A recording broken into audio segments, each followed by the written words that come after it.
Relación esfuerzo-deformación. Cuando a un cuerpo se le aplican cargas, se aprecia en él un cambio en su forma. Al aumentar las cargas, se aprecia aumento en la deformación. Se reducen cargas, la deformación disminuye. Este hecho da a entender que existe una relación entre la carga aplicada y la deformación total observada en el cuerpo. Cuando la fuerza aplicada se lleva a niveles muy pequeños, la deformación es casi imperceptible. No obstante, existe. Para estudiar este fenómeno, se han ideado ensayos de laboratorio con equipo especial de tracción. Estos ensayos de tracción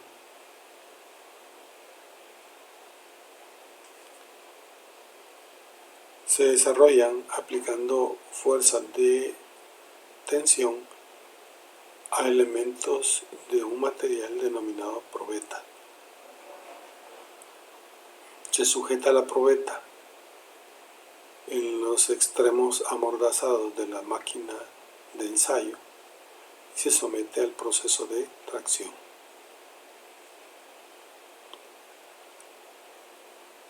Los ensayos permiten incrementar la carga de tensión desde niveles pequeños hasta niveles altos. Cuando esto sucede, la probeta que se sujeta a tensión a niveles pequeños de carga muestran deformaciones muy pequeñas. Para medirlas se utilizan aparatos especiales denominados deformímetros.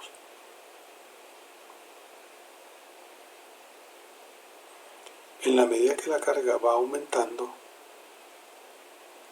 la probeta también va aumentando su longitud, es decir, está experimentando deformación.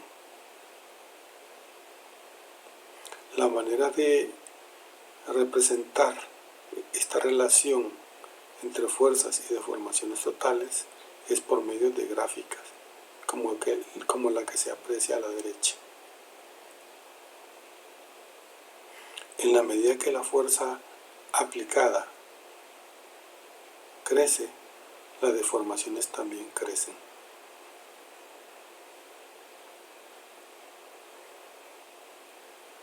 Cuando ésta ha crecido suficiente, ocurre un fenómeno muy singular en la probeta, y es que en algún lugar de la probeta la sección transversal tiende a reducirse visiblemente. A este fenómeno se le llama estricción. Es una reducción sustancial de la sección transversal de la probeta.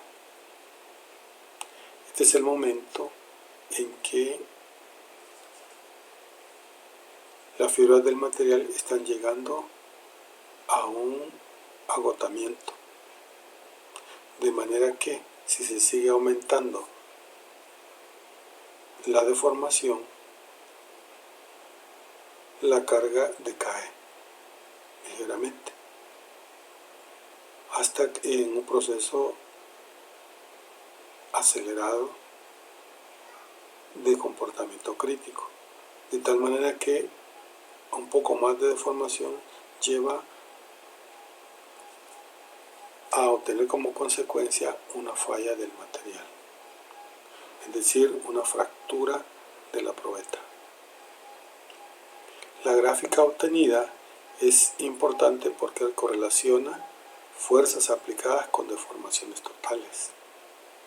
El inconveniente de esto es que en esa gráfica se está expresando el comportamiento de la probeta, en la cual inciden la sección transversal de la probeta y la longitud de la misma.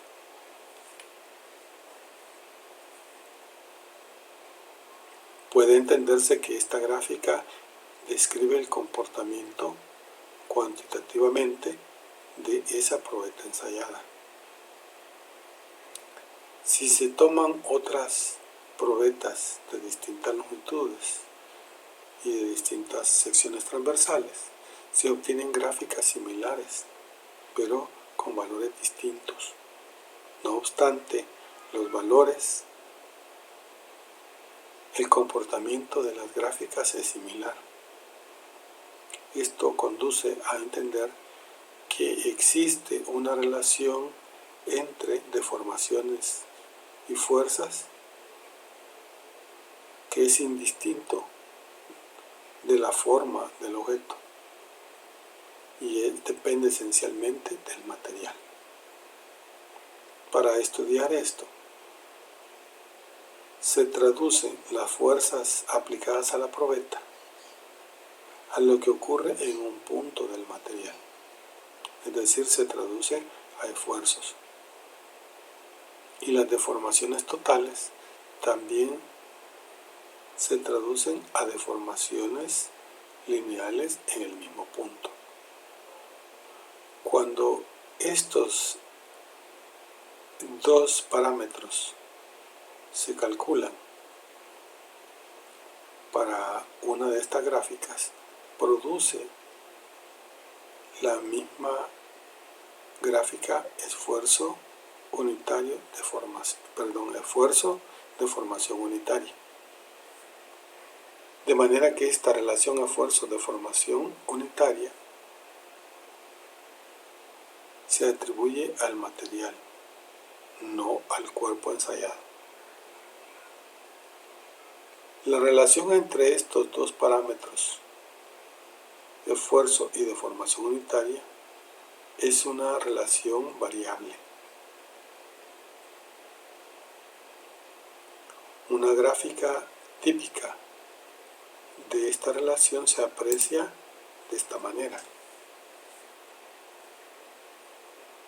En el eje horizontal se muestran las deformaciones unitarias y en el eje vertical los esfuerzos normales. Cuando las deformaciones unitarias son pequeñas, los esfuerzos también lo son. Creciendo las deformaciones, crecen los esfuerzos.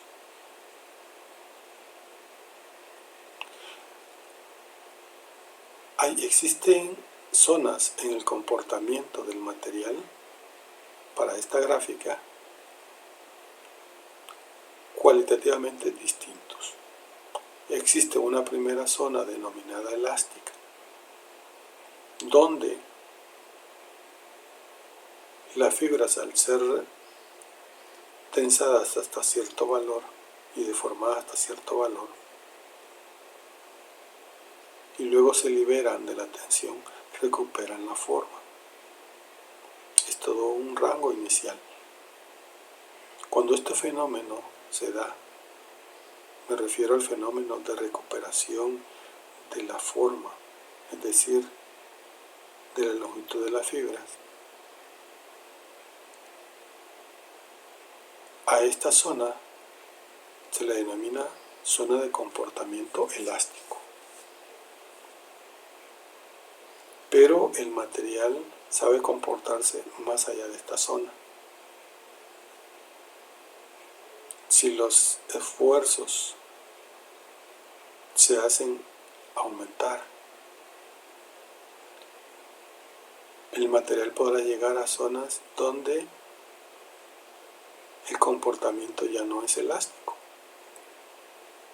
sino inelástico. Se incrementa la carga, se incrementan los esfuerzos y así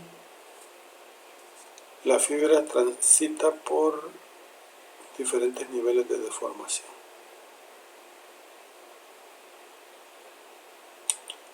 Llega a zonas denominadas plásticas, donde al desarrollarse deformaciones a este nivel, la recuperación de la deformación después de retirar cargas no es total. Es decir, que la En el punto se podrían cuantificar deformaciones que no serán recuperables después de retirar las cargas. A estas deformaciones se les denomina deformaciones residuales. Son producto de la energía que se entregó al material y que no puede ser recuperada después de retirar las cargas.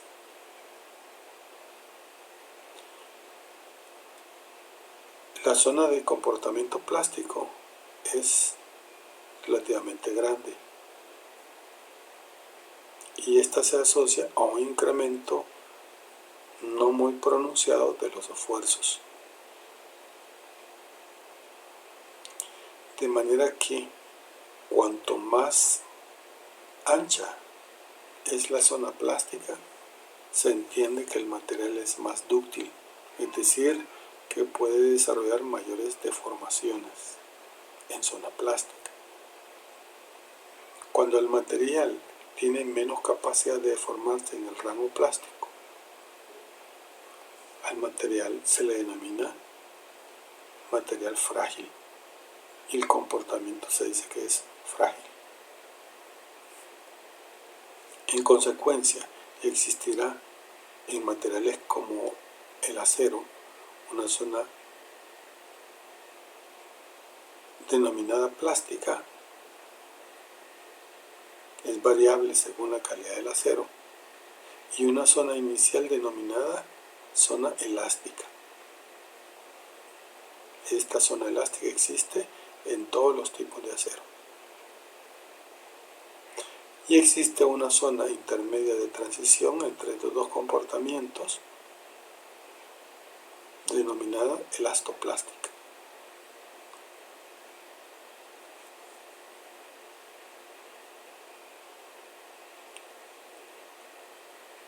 Como dije antes, la zona elástica es inicial en cuanto al comportamiento del material. Y la característica principal es que las deformaciones en este rango son totalmente recuperables al retirar las cargas.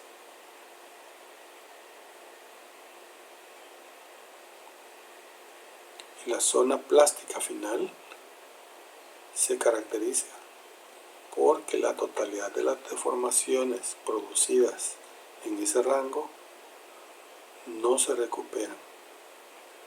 Es decir, como consecuencia de haberse deformado en ese rango, quedarán en el material deformaciones residuales.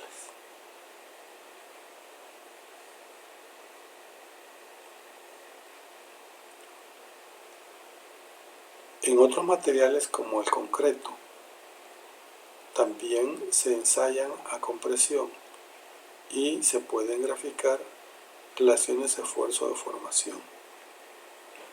La forma típica para esta gráfica de comportamiento del concreto es como se visualiza. En esta gráfica se reconocen esencialmente tres zonas. La primera zona es, como en el acero, una zona denominada zona elástica. En la gráfica, la zona elástica va desde el punto A hasta el punto B, pasando por O. De A a O es una zona de comportamiento elástica en tensión. Y de O a B es una zona elástica en compresión. Las dos zonas están aproximadamente regidas por una línea casi recta. Para propósitos prácticos de cálculo se considera recta. Esta será la zona de estudio. Como en el acero, la zona elástica será una zona de estudio en este curso. El comportamiento más allá de la zona elástica, queda para otros cursos posteriores. El comportamiento entre los puntos B y C es un comportamiento no lineal del concreto. Se caracteriza por tener una apariencia más o menos parabólica. El modelo más aproximado para esta distribución de variación de los esfuerzos es como se ve en la imagen. Es una expresión cuadrática y abierta hacia abajo. Parábola que llega hasta el punto C. Más allá del punto C, el concreto abandona este comportamiento que tiende a ser parabólico para describir un segmento lineal que está regido por la segunda expresión, llegando al punto D, donde ocurre la falla del material.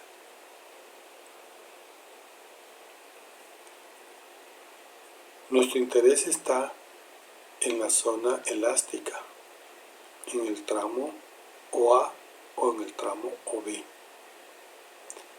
En el rango elástico, que por cierto se aproxima a través de una línea recta y pasa por el origen, es decir, que deformación cero corresponde a un esfuerzo cero. La relación matemática que gobierna este comportamiento es como se ve en la imagen. El esfuerzo es igual al módulo de elasticidad por la deformación unitaria. Aquí estamos relacionando un esfuerzo normal y una deformación que corresponde con él y es unitaria. A esta relación matemática se le denomina ley de Hooke, en honor a un arquitecto inglés cuyo nombre es Robert Hooke. En esta relación, E es el módulo de elasticidad del material. Considerando que muchos materiales tienen un comportamiento elástico, casi la totalidad, existe un módulo de elasticidad para cada material.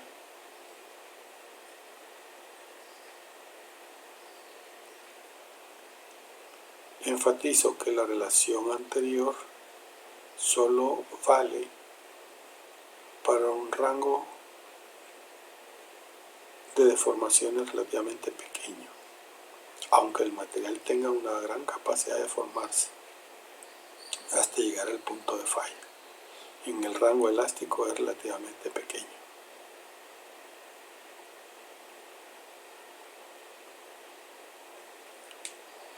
Cuando las fibras del material son sometidas a deformación, a esfuerzos, se observan deformaciones que coinciden en dirección con el esfuerzo. La relación de Hooke está vinculando deformaciones lineales en la dirección en que el esfuerzo normal actúa. Sin embargo, observaciones realizadas sobre el comportamiento de probetas llega a determinar que existe como consecuencia de esta deformación lineal deformación de la misma probeta en las direcciones transversales a la aplicación del esfuerzo. En consecuencia, son perpendiculares a la deformación epsilon principal. La manera de cuantificar estas deformaciones transversales es por medio de un coeficiente numérico. Entendamos esta relación entre las deformaciones. Cuando el esfuerzo normal de tracción hace que en un punto se produzcan deformaciones unitarias también de tracción, sentirme que el elemento se está alargando en la dirección en que la carga está siendo aplicada. Repito, hay un aumento en la dimensión, en la dirección en que la carga es aplicada. Como consecuencia se aprecia una reducción en las dimensiones del elemento en la dirección transversal. Si colocamos referencia de ejes a estas, diremos que si el eje X es el eje axial, los esfuerzos sigma son sigma X, es decir, van en la dirección axial. En las deformaciones unitarias que la ley de Hooke vincula son epsilon X, es decir, deformaciones unitarias en la misma dirección X. Las deformaciones transversales que antes he referido, como consecuencia de esta primera, corresponde a deformaciones unitarias en las direcciones Y y Z, que por definición en un sistema coordinado son direcciones perpendiculares a X. Enfatizo, un aumento en la deformación unitaria en X produce reducción en la deformación transversal, tanto en Y como en Z. La relación que hay entre estas deformaciones se desarrolla en el siguiente tema, relación de Poisson. Entendiendo que las deformaciones unitarias en X están vinculadas directamente a los esfuerzos en X, por medio de la ley de Hooke podríamos despejar la deformación epsilon X y obtener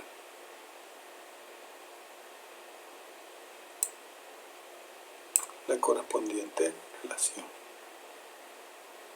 Esta deformación unitaria epsilon X está relacionada con las deformaciones unitarias en Y y en Z.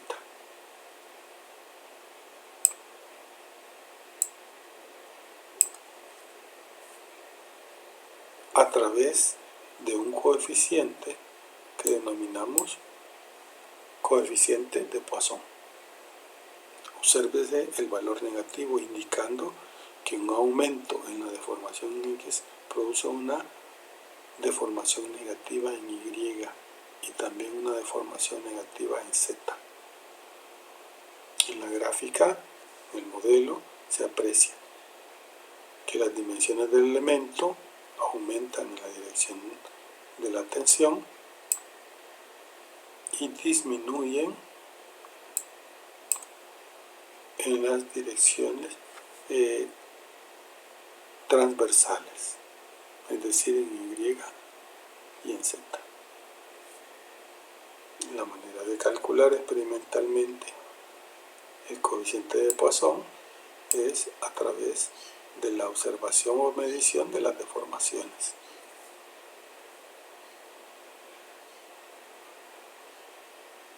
En estos ensayos, las deformaciones son unitarias, es decir, que se vinculan directamente a los esfuerzos normales. Pero recuérdese que las deformaciones en el material no son siempre unitarias. Podría llegar a existir en algún caso de aplicación de cargas esfuerzos en direcciones tangenciales y consecuentemente deformaciones angulares.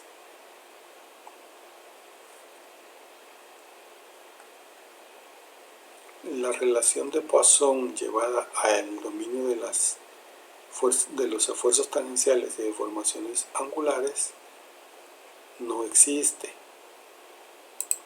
de manera que la relación entre estos sigue siendo la misma, la que se puede plantear de esta manera siguiendo también la ley de Hooke.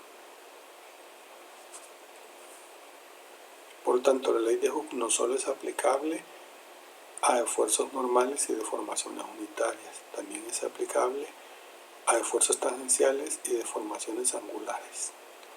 La relación que se da entre esfuerzos tangenciales y deformaciones angulares es a través de otro módulo, denominado módulo cortante. Este es un módulo que tiene una relación directa con los parámetros anteriores, con el módulo de elasticidad y con el coeficiente de Poisson. Una relación entre estos parámetros es la que se muestra. Experimentalmente se han podido determinar valores para el coeficiente de Poisson. Y en la tabla inferior se aprecian algunos valores o rangos de valores obtenidos en experimentos de laboratorio para distintos materiales. Estos valores de Poisson varían entre valores muy pequeños, alrededor del 0.15, hasta valores muy grandes, como 0.50. Es decir, que son una proporción relativamente pequeña de deformación transversal con respecto a la deformación principal donde se aplican los esfuerzos. Lo que hemos visto hasta este momento es una relación lineal entre un esfuerzo y una deformación unitaria. Pero esto es aplicable también en las tres direcciones.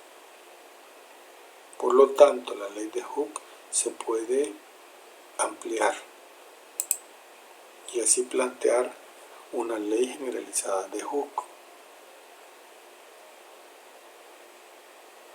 Se considera un elemento de dimensiones dadas y a este se le aplican tensiones en tres direcciones ortogonales, como en la figura. Se entenderán que estos esfuerzos son esfuerzos principales, por no estar aplicando esfuerzos en direcciones tangenciales a las caras.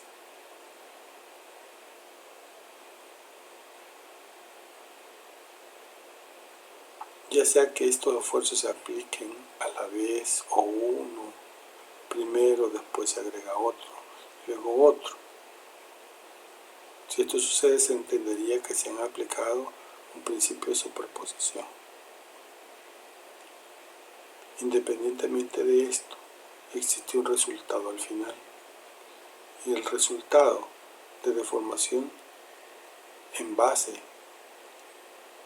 a la relación de Hooke y al coeficiente de Poisson puede conducirnos a calcular deformaciones unitarias esperadas en este material.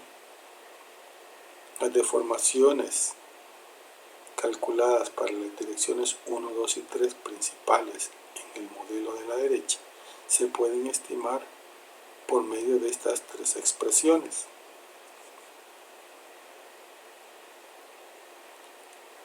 La expresión para calcular la deformación unitaria en la dirección 1 principal, en la 2 principal y en la 3 principal depende mecánicamente por la ley de Hooke de los esfuerzos que estén siendo aplicados.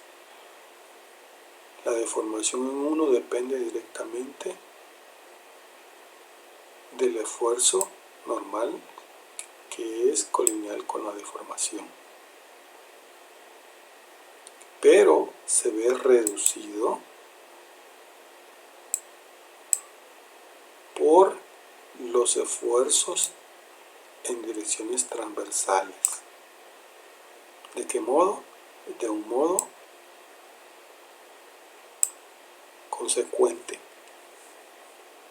reducido, según el coeficiente de Poisson. Esto es cierto en las tres direcciones, así que los esfuerzos en 1, en 2 y en 3 están directamente vinculados con sus deformaciones unitarias, pero el esfuerzo 3 está vinculado con la deformación 1 a través de la relación de Poisson. ¿Cómo afecta el esfuerzo 3? Reduciendo la deformación unitaria. ¿Cómo afecta el esfuerzo en 2? Reduciendo la deformación unitaria en 1. De igual manera se puede entender para las otras deformaciones. Por ejemplo, para la deformación 3. La deformación 3 está ligada directamente con el esfuerzo 3. Pero esta deformación se ve reducida por la acción de esfuerzos sigma 1 y sigma 2. Vea, reducción de esfuerzos. Reducción en una proporción según el coeficiente de Poisson. Así es como se entiende la aplicación simultánea de tensiones y la relación que sostienen con las deformaciones unitarias. Lo hacen de un modo mecánico, a través de la ley de Hooke. Esto que hemos planteado es para relación entre esfuerzos y deformaciones en direcciones principales. Pero esto mismo se puede extender para direcciones no principales. En estas otras direcciones, la relación quedaría planteada así. Se puede estimar la deformación en X mecánicamente a partir de las tensiones normales a las caras. Aquí el subíndice n quiere decir que el esfuerzo es normal a la cara, no es oblicuo. Para eso existen, para representar lo oblicuo existen los esfuerzos tangenciales. Este al que he referido es el normal.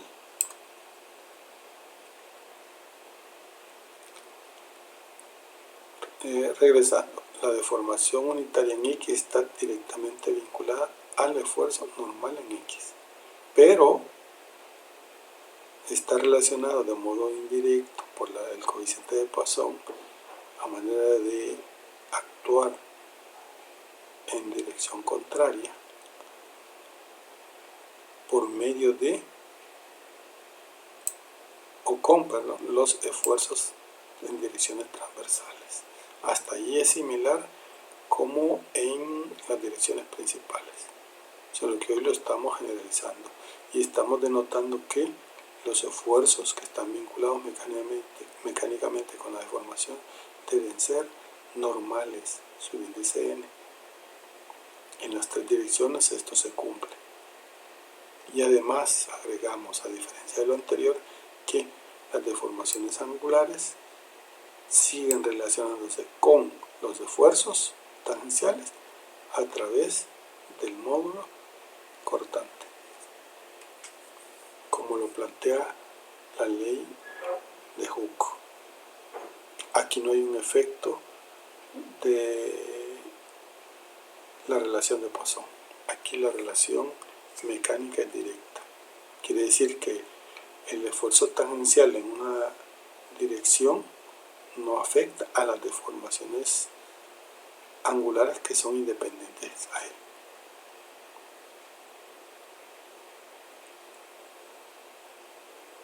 Hasta acá entendemos una relación más generalizada que al inicio entre las deformaciones y los esfuerzos.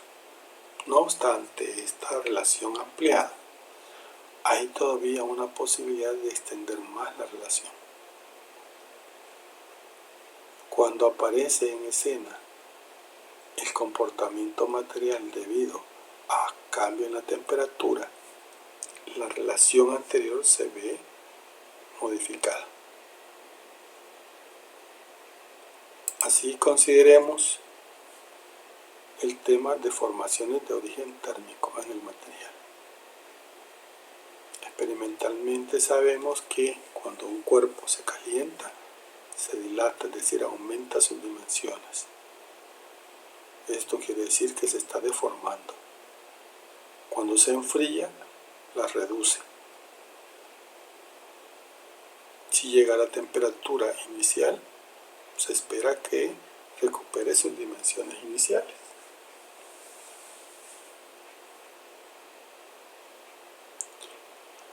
No obstante este cambio y recuperación de la forma,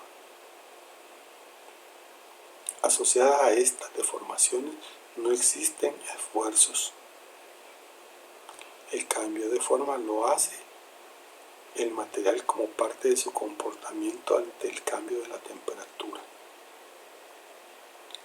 Enfatizo, no hay una relación entre el esfuerzo y la deformación.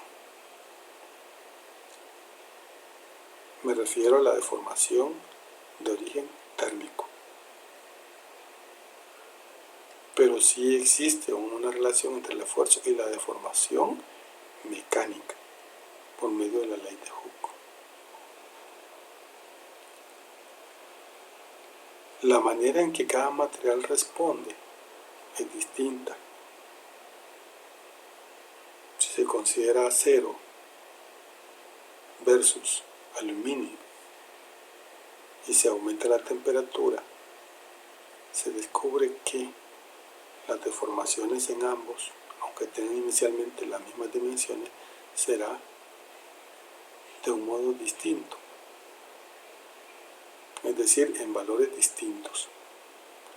Esto lleva a entender que existe una propiedad en los materiales que está vinculada directamente al cambio en la temperatura, como un elemento que permite cambiar las dimensiones del elemento que se somete al cambio de temperatura. Para los materiales se ha convenido en identificar esta propiedad como coeficiente de dilatación térmica. Y el símbolo alfa es la manera convenida de representar este coeficiente.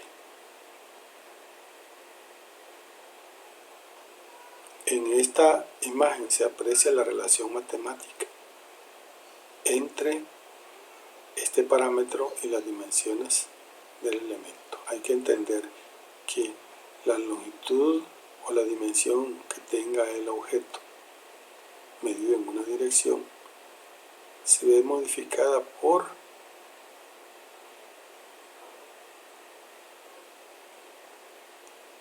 el cambio en la temperatura y por el coeficiente.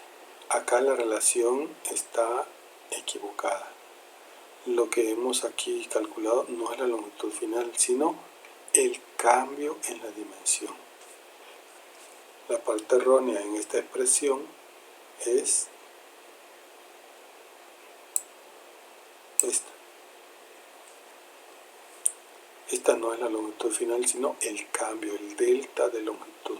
Se calcula como longitud inicial por el coeficiente de dilatación térmica por el cambio de temperatura. En consecuencia, alfa es una propiedad que depende de la temperatura, por lo tanto, la temperatura aparece en su dimensión. En la siguiente imagen veremos una tabulación de valores de coeficientes de dilatación térmica para distintos materiales, valores obtenidos experimentalmente. Véase las dimensiones de alfa, está expresado en valor adimensional o real entre o por cada grado de incremento en la temperatura, en este caso por cada grado Celsius.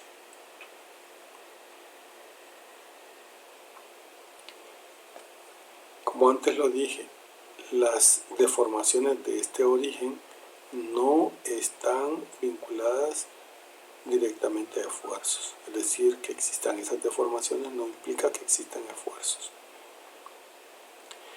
No obstante esta independencia, resulta que si el cuerpo que se somete al cambio de temperatura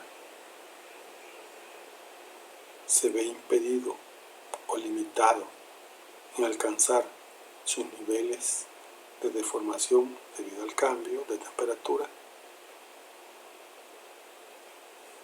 por la restricción existirán fuerzas contrarias a esta dilatación que producirán esfuerzos de un modo mecánico en el material. Estos esfuerzos son esfuerzos que restringen el incremento de la dimensión del material por cambio de temperatura. Estas fuerzas externas que producen esfuerzos son consecuencia de la restricción a la deformación, pero no son consecuencias del aumento de la temperatura. La relación entre las deformaciones y los esfuerzos, incluyendo las deformaciones unitarias de origen térmico, se pueden condensar en la siguiente imagen.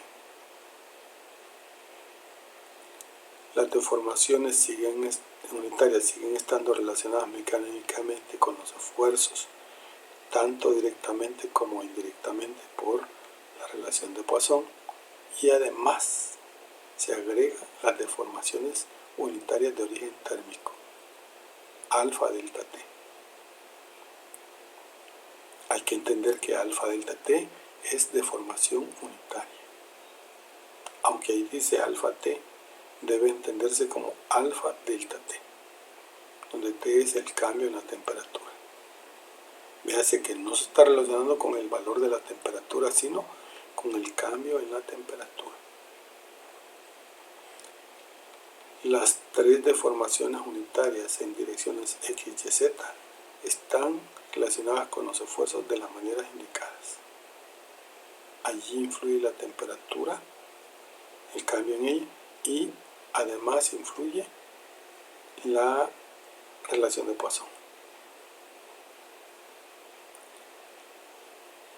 En la otra parte del comportamiento de los materiales que refiere a los esfuerzos tangenciales y deformaciones angulares, no hay influencia de la relación de Poisson ni del cambio en la temperatura. Es decir, no hay un cambio angular del material producto de la expansividad o de la contracción que puede experimentar el cuerpo debido al cambio en la temperatura. Esta es la manera en que hay que entender la relación entre esfuerzos y deformaciones. Una parte es mecánica por la ley de Hooke y otra parte se debe al efecto del cambio térmico.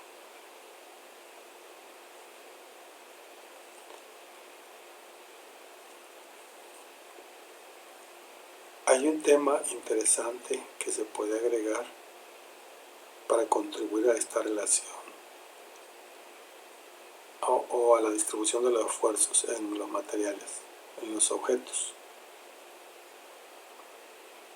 El siguiente tema es principio de San Bennett. Para explicarlo de manera breve, diremos que cuando un cuerpo se somete a cargas, algunas de ellas pueden ser puntuales y otras podrían ser distribuidas.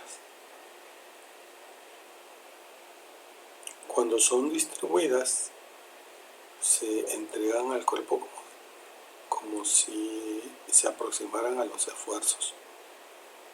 En tal caso, la contracción del elemento o extensión del mismo se hace de modo uniforme. Sin embargo, es diferente cuando las cargas son concentradas en un punto. En la figura de la derecha se aprecia un elemento sometido a compresión por medio de dos cargas puntuales.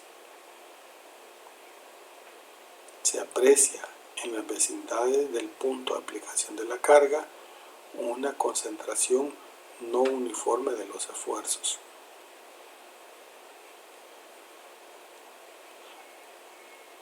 En la medida que consideramos un punto alejado de la aplicación de las cargas, en la figura identificado como B.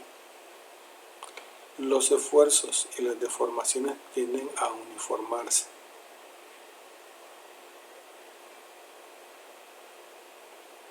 Pues el principio de Sandbennam establece que la distribución de los esfuerzos a esas distancias, por ejemplo en el modelo de la derecha, en B o en el inferior en M, tienden a ser uniformes en la medida que nos alejamos lo suficiente del punto de aplicación de cargas, en la medida que D, la distancia, es suficiente. Si nos aproximamos un poco al sitio de carga, la distribución de la fuerza tiende a ser no uniforme. En la medida que nos alejamos de él, tienden a uniformarse. No obstante, este hecho de concentración de esfuerzos, el principio de Sandbennam aconseja que si nos ubicamos en puntos suficientemente alejados, podríamos considerar una distribución uniforme del esfuerzo, y esta sería una manera de considerar con suficiente realismo el comportamiento del elemento, pero con el entendimiento de que estamos en un lugar suficientemente alejado de la aplicación de las cargas puntuales. Esta consideración resulta muy útil para resolver problemas de comportamiento elástico en materiales. Este principio permite hacer una simplificación sustancial en el análisis del comportamiento del objeto en cuestión.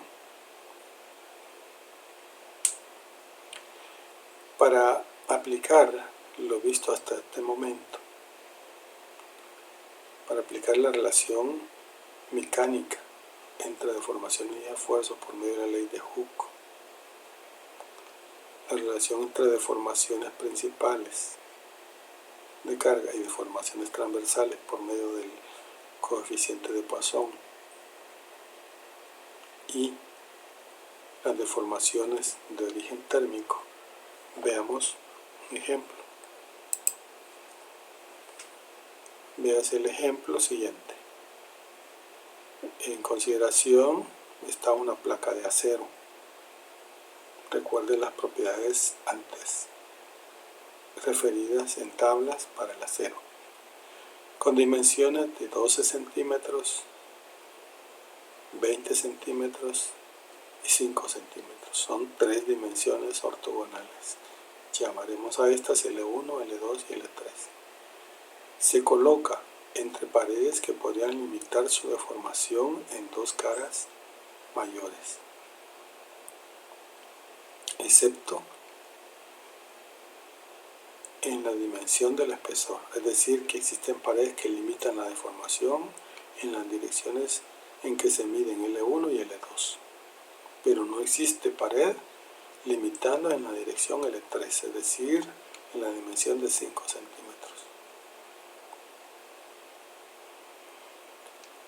Dejando entre las paredes y el cuerpo, la placa, una holgura de 0.1 milímetros. Considérese el cambio en la temperatura como único agente de interacción y de expansión de la placa. Primero, en literal A, un cambio en la temperatura de 30 grados. Segundo, un cambio a 60 grados. Y tercero, un cambio a 90 grados. Calcule en todos los casos las reacciones en las paredes y además las dimensiones finales de la placa. Para resolver esto hay que entender qué es lo que está pasando al interior de las fibras, si quiere en puntos interiores de la placa. Pensemos o imaginemos una fibra como una colección de puntos que van de un extremo hasta el otro, yendo desde digamos, aquí en la banda gris, desde un extremo paralelo a L2. Cuando la placa se deforma, todos los elementos de la fibra lo hacen de un modo igual, uniforme. Es decir, cada elemento contribuye a lograr la deformación total en la misma proporción. Significa que la deformación unitaria en cada punto es igual, siempre que consideremos una misma dirección. Por ejemplo, paralela a L2. La deformación unitaria en un punto donde se ubica el cursor es igual a la deformación unitaria en otro punto, o en otro punto, o en otro punto, todas medidas en la dirección en que se mide L2.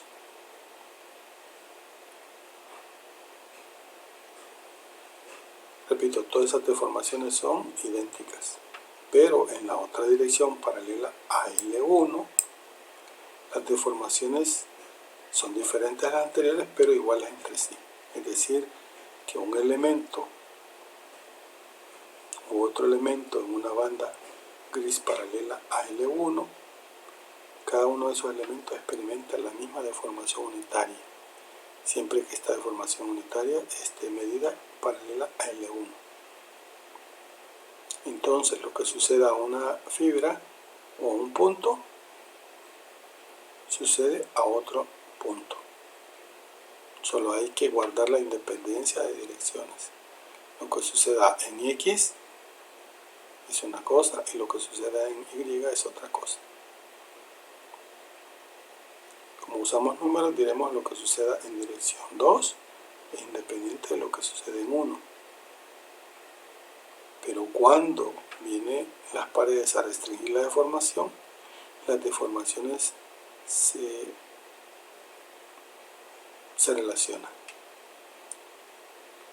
Se relacionan del modo que antes lo vimos en la ley generalizada.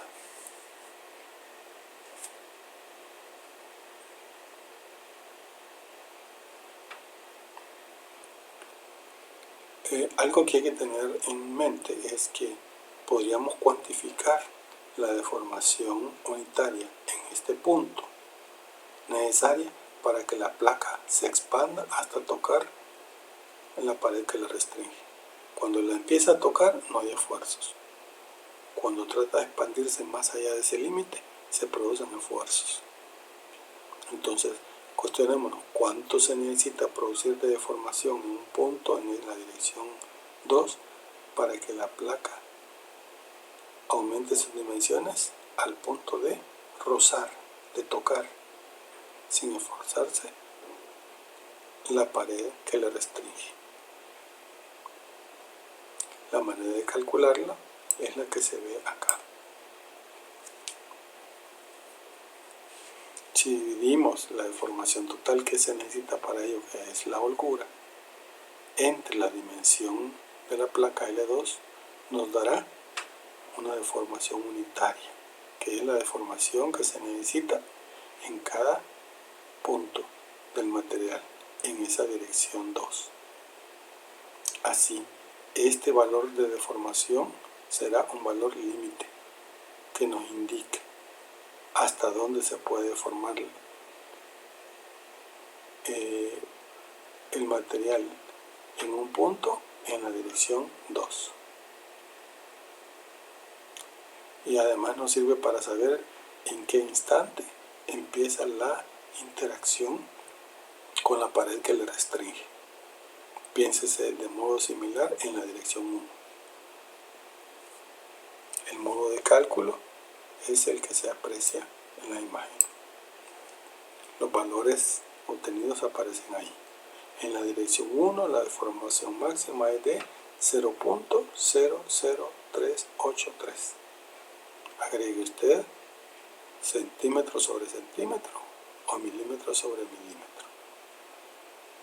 Y para las dos, la máxima es de 0.00050. Centímetros sobre centímetro o milímetros sobre milímetro. Las propiedades que necesitamos considerar para esta placa son el coeficiente de dilatación térmica de 11.7 por 10 a la menos 6 por cada grado Celsius de cambio en la temperatura.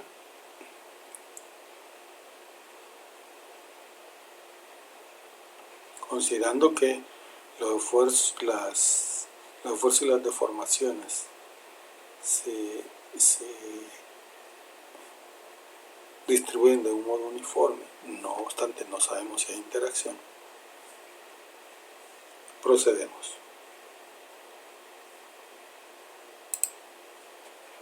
Las reacciones tienden a distribuirse de un modo uniforme, excepto en las esquinas.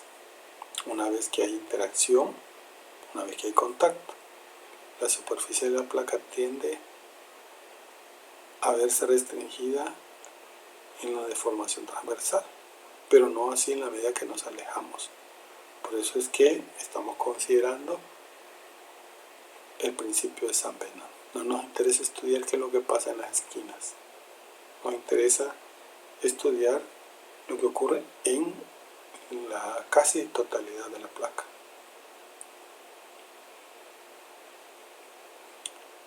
Consideremos en este momento el cambio inicial de temperatura de 30 grados. Y nos podemos preguntar de cuánto es el incremento en la longitud de la dimensión L1. Y lo podemos cuantificar como antes vimos. Y nos da 0.042 milímetros, que es inferior a la holgura. Por lo tanto, entendemos que no alcanza a tocarla. Aquí lo estamos viendo en la dimensión de totalidad, es decir, una deformación total de la placa. Esta sería la deformación total de la placa para un cambio de 30 grados de temperatura. Y en la otra dirección, el cambio en la dimensión de la placa es de 0.07 milímetros, debido a ese cambio de temperatura, que también es inferior a la holgura. Por lo tanto, para 30 grados no hay contacto entre placa y paredes, por lo tanto no hay restricción, no hay esfuerzos.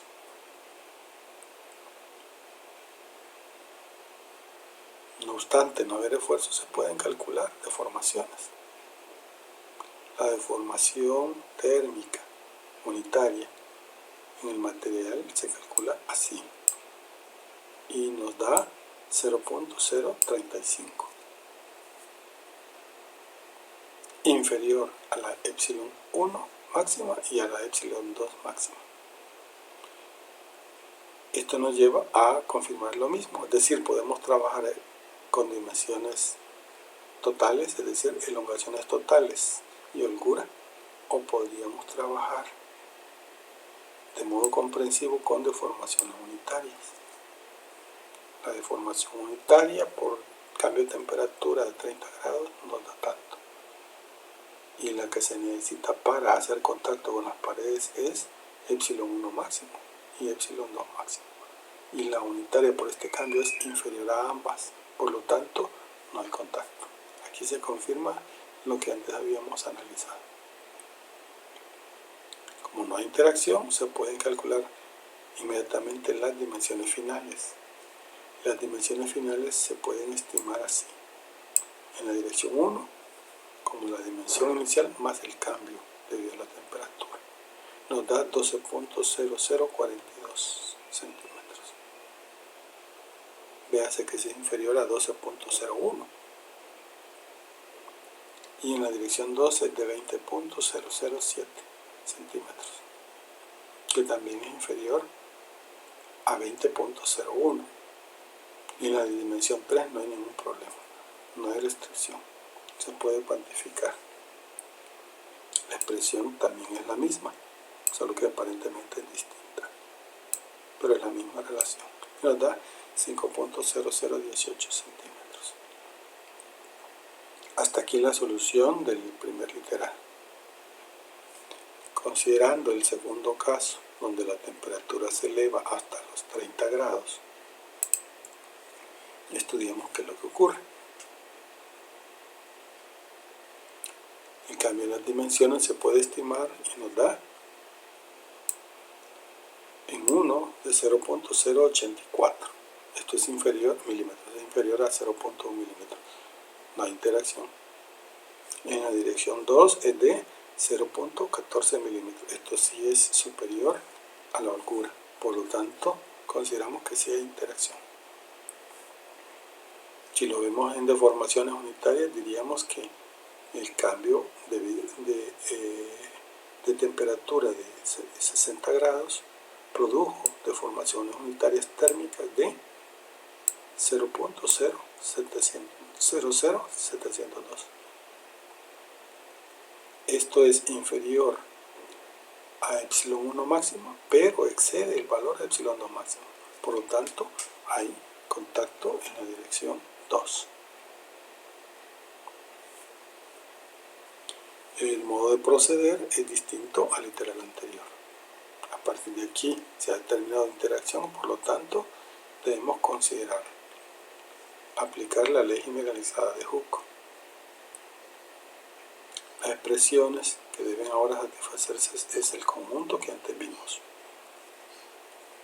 Solamente hay que reconocer qué valores de esfuerzo existen y cuáles no. Como solo hay interacción en 2, significa que sigma 1 no existe, es 0. Y sigma 3 tampoco existe, es 0.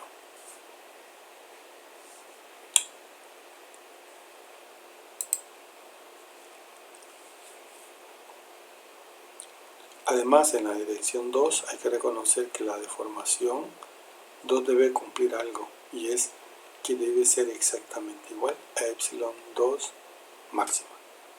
Esto significa que no se puede deformar más allá de esos límites. Eso es lo que representa la restricción, un punto límite a la deformación. Por lo tanto, epsilon 2 es un valor conocido, pero sigma 2 es un valor que no conocemos. Y debido a que epsilon 1 es menor que sigma 1 máximo, y se supone hasta este instante que no hay interacción, por lo tanto sigma 1 es igual a 0, y sigma 3 también es igual a 0. Entonces podemos resumir nuestras variables o nuestros parámetros de cálculo. Veámoslo por dirección 1, 2 y 3. En la dirección 1, en la deformación en la dirección 1 es posible que sea desconocida cuando no hay interacción, porque en ella influyen, recuerde, la expansión térmica y las deformaciones según la relación de Poisson. Y los esfuerzos en esa misma dirección son 0, porque no está limitando la expansión, la restricción que ofrece la pared en esa dirección. En la dirección 2, al haber interacción, la deformación 2 deberá alcanzar el valor máximo y deberá ser igual a este. Y los esfuerzos no se conocen. En la dirección 3, las deformaciones no se conocen, se deben determinar y se deben también a un cambio en la temperatura y a las deformaciones transversales inducidas según la relación de Poisson. Pero los esfuerzos en esta dirección son 0, debido a que no existe pared que restrinja. Entonces, si vemos el balance, cuando conocemos la deformación, desconocemos el esfuerzo. Y cuando desconocemos la deformación, conocemos el esfuerzo. Siempre hay un balance.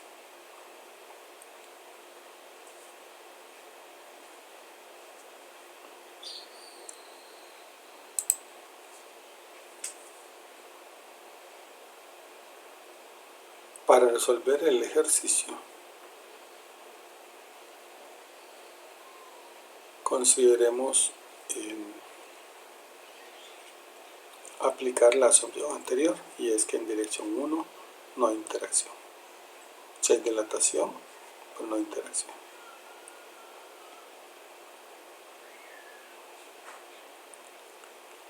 El ejercicio lo he resuelto en una hoja de Excel y aquí he consignado nada más los resultados de los cálculos.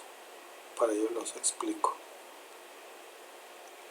Aquí las propiedades, las dimensiones, ¿sí? Propiedades, la deformación unitaria térmica, las deformaciones unitarias máximas en 1 y 2, y aquí el balance al que se referencia.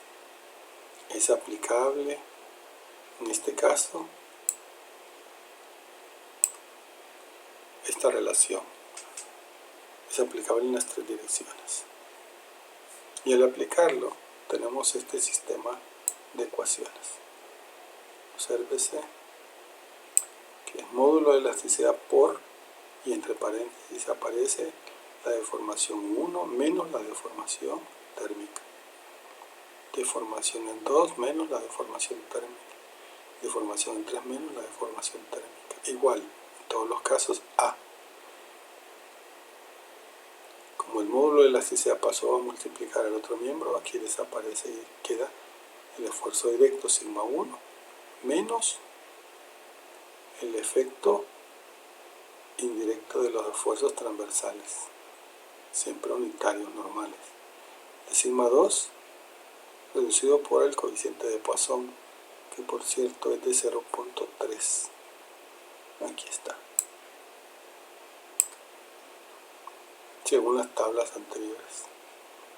Y para sigma 3 también reducido según el coeficiente de Poisson.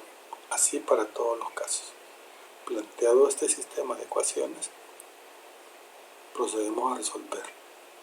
Véase que la incógnita en epsilon 1, sigma 2 y epsilon 3 están en miembros distintos. Habrá que reordenar esto para poder resolver con la técnica matricial. Si esto lo desarrollamos y lo reordenamos, nos quedaría así. Aquí lo llevamos a la representación como sistema matemáticamente en función de valores x, x1, x2, x3, y aquí hacemos la aclaración de qué significa x1. x1 representa a la deformación unitaria 1, x2 representa al esfuerzo sigma 2 y x3 representa a la deformación unitaria 3. Si se hace este reordenamiento, se obtiene esta ecuación, este sistema de ecuaciones, con estos valores como términos independientes. La manera de resolver esto es extraer los coeficientes de las incógnitas y condensarlos como una matriz de coeficientes. Calcular la inversa de esta matriz de coeficientes. Y aquí se ha calculado por medio de Excel. Y luego se multiplica por la matriz de términos independientes. Esta matriz. Y da como resultado esta solución. Luego hay que interpretar la solución. Lo que se obtuvo fueron los valores arriba indicados. Estos son los valores de x1, x2, x3. Por lo tanto son epsilon 1, sigma 2 y epsilon 3. Recuerden que epsilon 3 es libre y no está restringido. Pero epsilon 1 sí debemos verificar algo, y es que su valor no debe alcanzar el epsilon 1 máximo, porque hemos asumido que no hay interacción. Comparamos y vemos que sí cumple. No excede el valor máximo. Por lo tanto, satisface lo asumido. Con estos resultados podemos calcular nosotros la deformación en la dirección 2. A efecto de verificar la expresión anterior nos sirve muy bien para esto, es decir, esta expresión de acá nos sirve para ese propósito. La utilizamos, sustituimos los valores que ahora son conocidos y obtenemos el valor de deformación. El valor obtenido es exactamente el que se esperaba, es idéntico al epsilon 2 máximo, quiere decir que logra tocar la pared sin excederla. Por lo tanto decimos que es compatible en la forma, dimensionalmente es compatible, es decir, se expande hasta donde la pared se lo permite. Esto es considerado una comprobación, es decir, esto lo esperábamos. Y podemos calcular con esto las reacciones en R1, R2, R3. En R1 es 0 por no haber esfuerzos. En R2 lo podemos calcular. Aquí estamos utilizando el esfuerzo, lo estamos acumulando en el área. Y el área de contacto para la dirección 2 es L1 por L3. Calculamos esto como L1 por L3 por el esfuerzo sigma 2 y nos da esto. Y la reacción en 3 es 0 por no haber restricción. Las dimensiones finales calculadas del modo que antes lo vimos,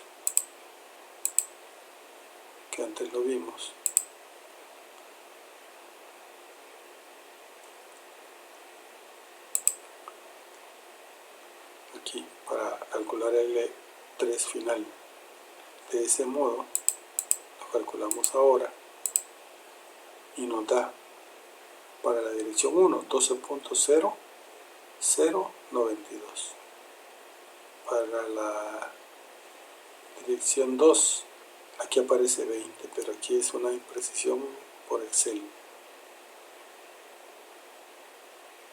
porque son 20 más 20.01 y aquí no aparece el valor, pero porque se hizo una reducción de la celda de Excel y por eso mismo no aparece. Pero si se hace el cálculo se podría verificar que es 20.01. Y en la dimensión 3 pues es esto. Todo satisface tal como se asumió. Es decir, se ha resuelto el literal B de modo satisfactorio. Considerando el tercer literal, para un cambio de temperatura de 90 grados. Los parámetros iniciales no cambian, excepto el cambio en la temperatura. Las dimensiones, las deformaciones unitarias de origen térmico sí cambian. Y son estas.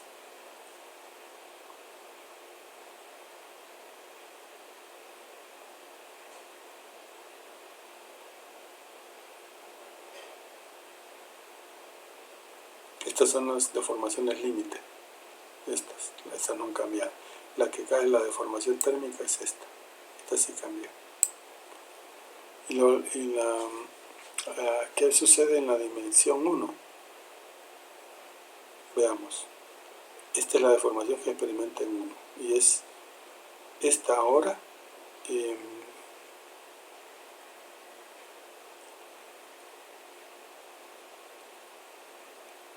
Aquí está consignado, ahora sí excede a la holgura.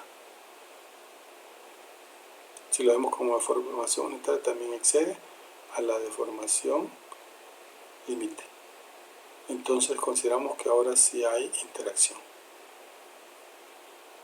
La dilatación en las direcciones 1 y 2 están restringidas. Ahora, sigma 1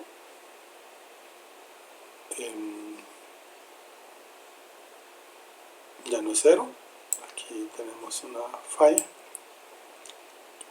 Y el epsilon 1 es un valor conocido. Es el epsilon 1 máximo. Sigma 2 es desconocido y la deformación unitaria también toma al máximo. Y el esfuerzo 3 es conocido, es 0, pero la deformación unitaria es máxima. Aquí hay un error en la escritura, pero solo error de escritura, porque a la hora de plantearlo se ha planteado correctamente. La misma expresión vamos a utilizar. De este lado, el término que diferencia las dos deformaciones, la 1 con la térmica. Vea, la 2 con la térmica. Y aquí la 3 menos la térmica. Y los esfuerzos son sigma 1 existente, sigma 2 existente y sigma 3 0. Esto indica que aquí hay interacción y también interacción en 2. Así queda el sistema. Si se usa la misma técnica, esto se lleva a la forma matemática, considerando que x1 ahora representa sigma 1, la x2 a sigma 2 y la x3 a epsilon 3. El sistema quedaría así.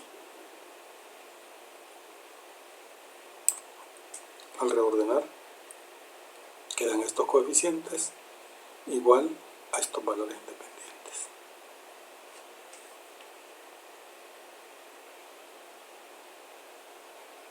Cuando esté viendo este video, páuselo para poder revisar los valores o tomar nota de ellos y verificar los resultados. Siguiendo la técnica de solución matricial, plantearíamos esto, que la matriz de coeficientes es esta ahora, su inversa está aquí, y al multiplicarse por la matriz de términos independientes se obtiene esta solución.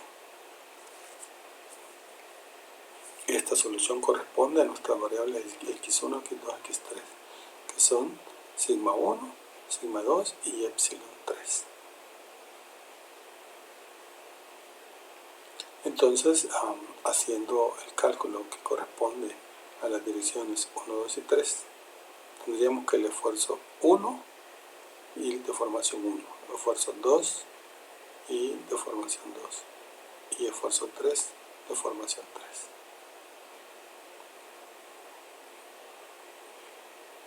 Aquí esto nos sirve para verificar las deformaciones. Aquí debe haber la máxima en 1 y aquí debemos tener la máxima en 2, como indicando pues que hay interacción y que llegó justo al límite, y eso se cumple.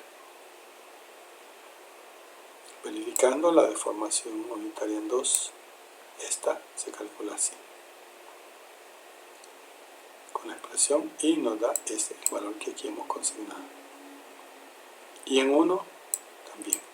Y por lo tanto afirmamos que es compatible con lo esperado, con los límites. Luego podemos calcular las reacciones. Ahora existe una reacción en 1, porque hay un esfuerzo en 1. Como es dirección 1, la sección transversal de contacto se forma por las dimensiones 2, L2 y L3. Sería L2 por L3 por sigma 1. Y la reacción 2 se calcularía como sigma 2 por las dimensiones transversales, que serían L1 o L3. Y en la otra dirección es 0 porque el esfuerzo 3 es 0.